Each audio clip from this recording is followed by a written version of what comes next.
ప్రపంచమంతా petrol diesel రేట్లు పెరిగాయి. మరి ఇండియాలో మాత్రం ఎందుకు పెరగలేదంటే వార్ వల్ల క్రూడ్ ఆయిల్ ప్రైజెస్ పెరిగాయి. అయినా సరే ఓఎంసీ అంటే ఆయిల్ మార్కెటింగ్ కంపెనీస్ వాళ్ళు తమ ప్రైజెస్ కాన్స్టెంట్ గా ఉంచుతున్నారు. గ్లోబల్ మార్కెట్ కి అనుగుణంగా ధరలు మారాలి. కానీ గత 2 సంవత్సరాలుగా గ్లోబల్ క్రూడ్ ఆయిల్ ధరలు చాలా చీప్ గా ఉన్నాయి. ఇంకా చెప్పాలంటే బ్యారెల్ కి సుమారు $60 మాత్రమే. అండ్ రష్యా అయితే ఇంకా డిస్కౌంట్ కూడా ఇచ్చింది. ఆ టైంలో వీళ్ళు పబ్లిక్ కి పెట్రోల్ డీజిల్ ప్రైజెస్ తగ్గించలేదు. దానికి బదులు ప్రైజెస్ హైలో ఉంచి డొమెస్టిక్ సప్లై అండ్ ఎక్స్పోర్ట్ చేసి బాగా ప్రాఫిట్ సంపాదించారు.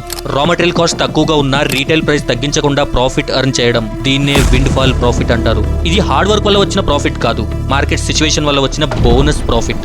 అందుకే ఇండియన్ గవర్నమెంట్ రిలయన్స్ ఇండస్ట్రీస్ లాంటి కంపెనీస్ పైన విండ్ ఫాల్ ట్యాక్స్ విధించింది. అలాగే పెట్రోల్ డీజిల్ రేట్లు వెంటనే పెంచకుండా ఓఎంసీలని కంట్రోల్ చేసింది. అలాగే ట్యాక్స్ కూడా బాగా తగ్గించింది. పెట్రోల్ మీద ఉన్న ₹13 ఎక్సైజ్ డ్యూటీని ₹3కు తగ్గించింది. అండ్ డీజిల్ మీద ఉన్న ₹10 ఎక్సైజ్ డ్యూటీని 0 చేసింది.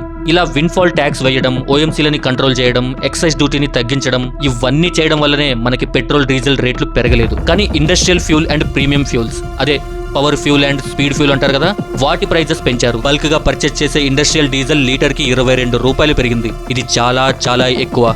ఇండస్ట్రియల్ ఫ్యూల్ ప్రైజెస్ పెంచడం ద్వారా రీటైల్ ఫ్యూల్ ని సబ్సిడైజ్ చేస్తున్నారు. సింపుల్ గా చెప్పాలంటే రీటైల్ పెట్రోల్ డీజిల్ భారాన్ని ఇండస్ట్రియల్ ఫ్యూల్ భరిస్తుంది. సో ధరలు పెరగలేదని మనం సంతోషపడుతున్నాం. కానీ ఇందులో బాధాకరమైన విషయం ఏంటంటే ఇంతకాలం మనకి హై ప్రైస్ లోనే ఫ్యూల్ ని అమ్మారు. ఇప్పుడు ఓఎంసీలు ఎదుర్కొంటున్న లాసెస్ రేపు మన గ్రాసరీ బిల్లో యాడ్ అయ్యే అవకాశం ఉంది. ఎందుకంటే మరి ఇండస్ట్రియల్ ఫ్యూల్ ప్రైజెస్ పెంచారు కదా, మరి వాళ్ళు వాళ్ళ ప్రొడక్ట్స్ రేట్లు పెంచకుండా ఉంటారా?